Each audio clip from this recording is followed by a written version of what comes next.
And our trusty 900 here, it's a 2018 900 4S. It's been good to us, but we did notice a lot of signs of wear last weekend. So we are going to have to give this thing some attention. So what we heard was a lot of screeching and banging and just not good stuff. So Caleb and I got this thing in the garage, and we got it up on some jack stands, got the tires off of it, and we're going to check out and see what's going on. All right, so one thing that we heard on this thing was as we're moving, you hear like a lot of like scratching and a little bit of screeching. Like I always thought maybe it was just a rock in there. And then when you would go to throttle on, throttle off, you'll hear some banging. So got the tires off and got up in here, figured what it was going to be, and it is. Up there. Not supposed to do that. It's doing it on the front and the back, which I guess is to be expected. I mean, this thing's got a lot of hours on it. This is a 2018. Let's see how many hours it's got. Turn that bad boy on. It's got 222 hours and 2,097 miles. So we've driven this thing. So, and that's all pretty much a windrock trip, but the rest of it's at the Badlands doing rocks and pea gravel and mud and all that. So not a surprise. You know, then if you come up in through here, I took these off because I watched a YouTube and it said you come and change these from here, but that's not true. Do it from the bottom. I bottom and top really, but yeah, not supposed to do that. And then in the back,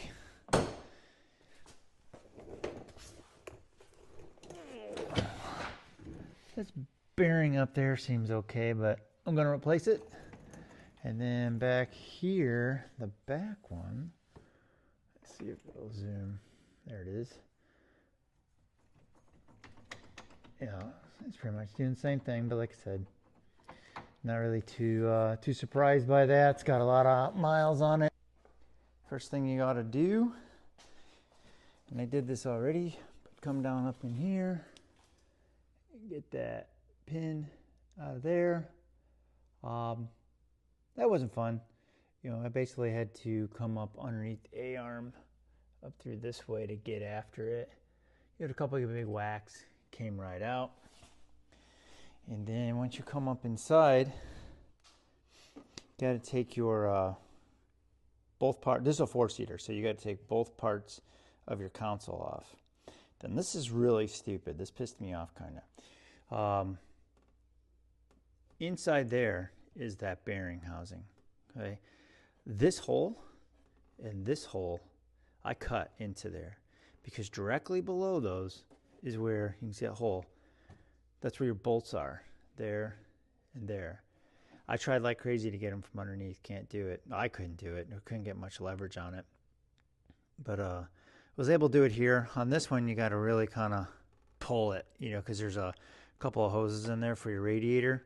You can't really see them, but they're off to the side there.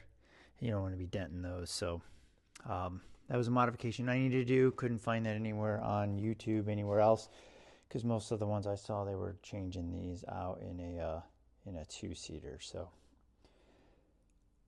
now we're going to pull that bad boy out because it is free. Once you take out the little pin in the front, it's all supposed to just start coming right on out.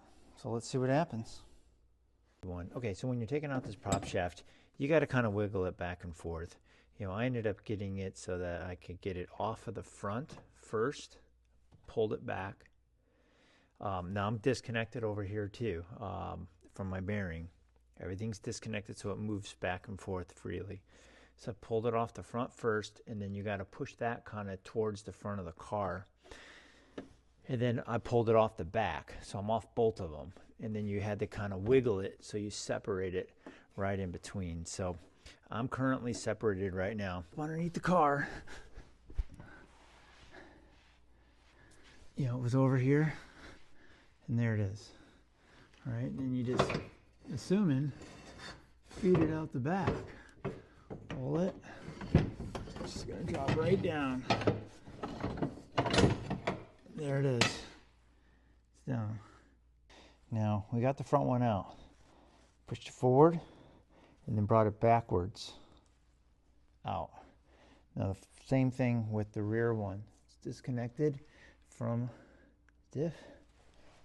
And this one we're going to move forward. Lots of stuff to get hung up on. And it's going to drop down and right out the back. And there they are. Out. So what you'll do again, take out that pin right there. That's all dirty now because there's dirt underneath these things, but take that out. I undid these two bolts. I pushed the front one back to release it, and then I pushed it forward and off to the side. Okay, and then I released the back one in the same way, pushed it forward, over, and back off to the side. Now I'm connected, but I have all kinds of movement. And then I was able to separate the two. So that's how I did it. I'm going to do it in reverse to put it back on. All right, now that we got the prop shaft out of the RZR, we're going to replace it with this new one. I got the All Balls Racing Stealth Drive system. It was like 180 bucks. I like it. It's pretty cool. It's got grease zerks here, but also on the inside. You know, stock, just on grease zerk just on the outside, nothing on the inside. So it's got that all the way around. I'm gonna go ahead and throw some grease on these before I put them in.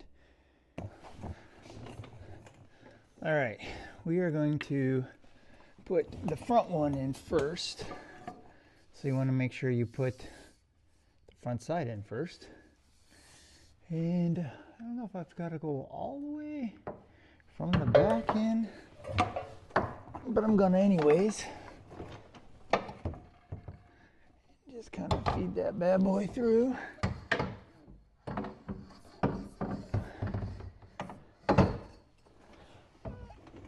I think I'm just gonna get them both in there and then kind of line it all up, because you do got to line up these. There's a mark on these splines.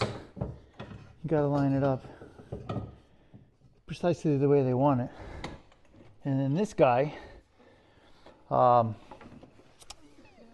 see if I can get this spun around. All right, that's not on there even. It's not right in the middle, down at the bottom a little bit. Okay, so the bottom is going to be the bottom, right? And you can kind of tell that too by, there's one big hole here, and then on the top there's a couple. Okay, so we're going to go, I think we're going to go in as far as we can, and then move it around to the back.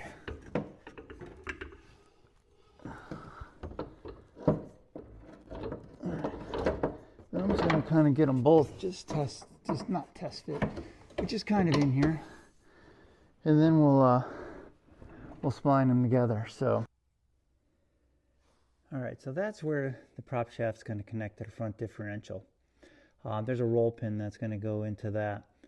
But first, what we're going to do before we put that on, we're going to go over to the middle of the car, and we're going to connect the two halves of the prop shaft. All right, now we're in the middle of the car, and this is where the front prop shaft, that's the one with the white line, and then the back prop shaft with the yellow line, that's where they meet. And we need to make sure that on those splines that the yellow and the white are connected. That's why it's all balanced and you have less vibration that way. So I'm going to try to do this with you guys here, but most likely I'm going to need to set you down because I'm going to need both hands. We're just going to set you on the floor. Let's see if we got it. I don't know.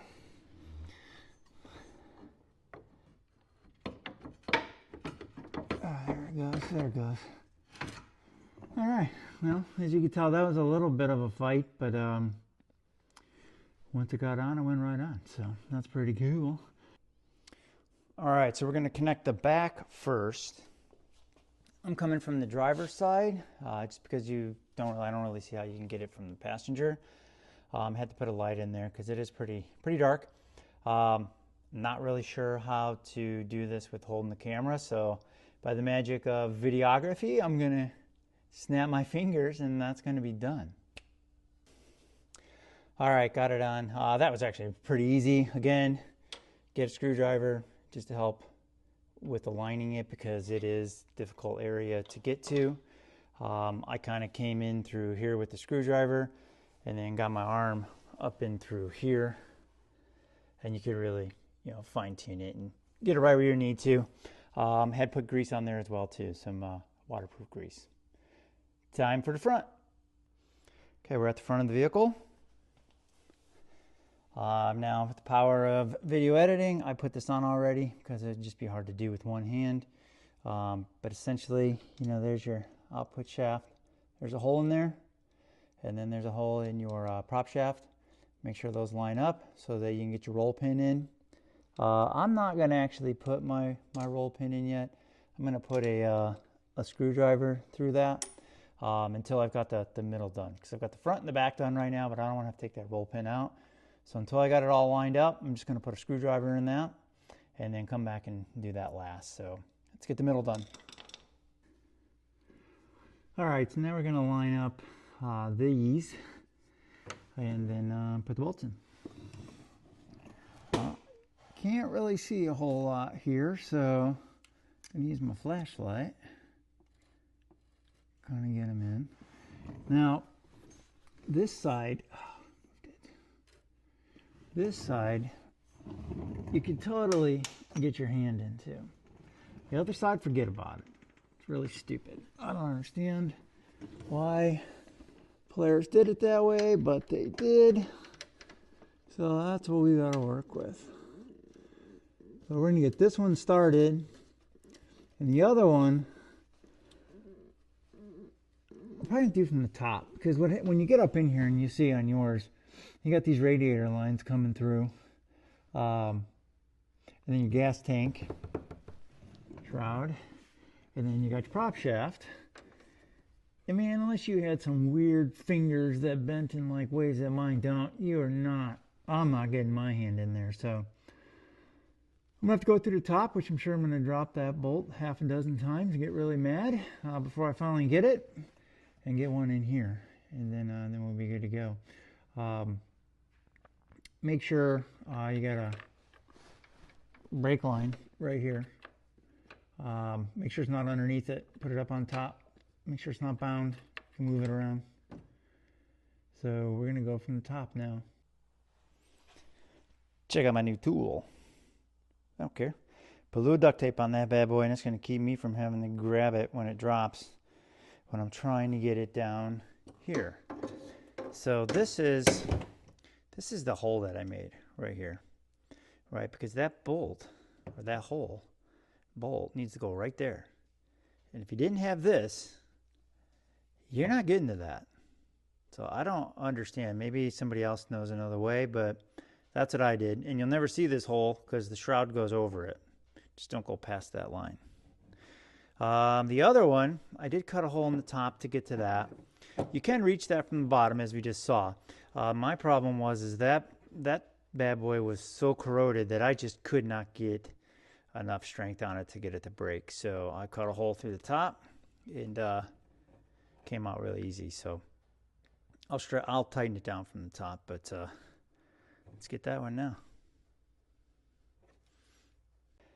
All right, that actually went on pretty easy. I went straight down here, and then I went over to the passenger or driver's side of the car and stuck a shaft through here to push on it because I was coming in at a little bit of an angle. So did it by myself. So you can do the same thing. Just kind of push on the bottom a little bit so you can get it in there. They do say you could use a swivel.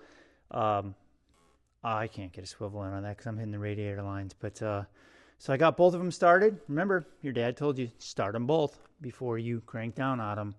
So we're going to crank down on these bad boys and then put the roll pinion in, and we're going to call this project almost done. All right, back to the front. Time to put the roll pin in. So first we're going to take out our screwdriver. And then I'm going to set you guys down with my tripod. See if I can get a video of putting this in. It's hard because it's not an easy spot, but yeah, it's going to go right there. I got my roll pin, I got my hammer, my 2.5 pound sledge. We'll see what we can do. I'm holding this thing right now.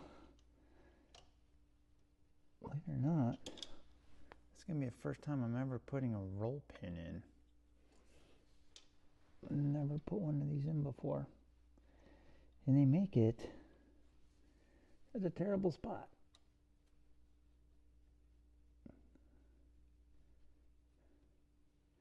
I think I gotta get it lined up a little bit better. Hold on. All right, this is kind of sucking. I thought it would start a little easier than what it is, but it's not. So I'm just gonna lightly tap her.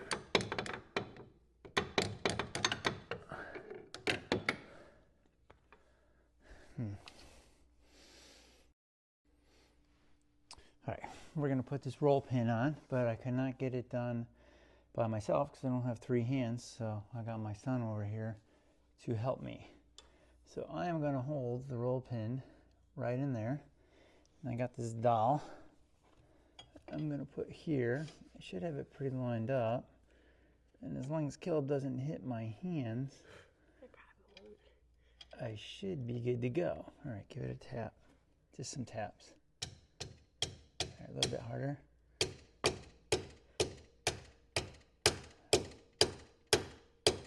right, hang on. It's not even kind of going in. All right, I finally got that roll pin in. That thing was a pain in the butt. I don't know if there was something wrong with my roll pin. I didn't see any burrs or anything like that on it. Everything looked fine on the alignment, but it's in and it's done. So now all we got to do is put the interior back together. I think I'll do a little time lapse on that because that's going to be pretty boring.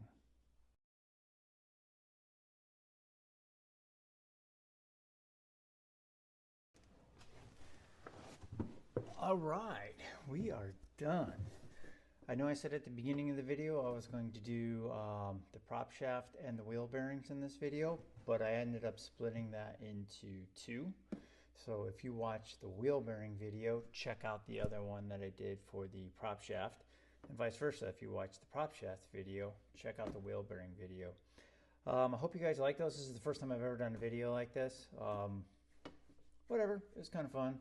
I'm not a pro at this. Certainly, you know, there's a lot of things on Rocky Mountain ATV and other YouTubes that you could watch if you want the technical aspects of it. But hope that I showed you a couple little tricks there with certain things that I did or came across that made it a little bit easier. And we'll go from there. So we'll see you on the trails. He could almost clear that one.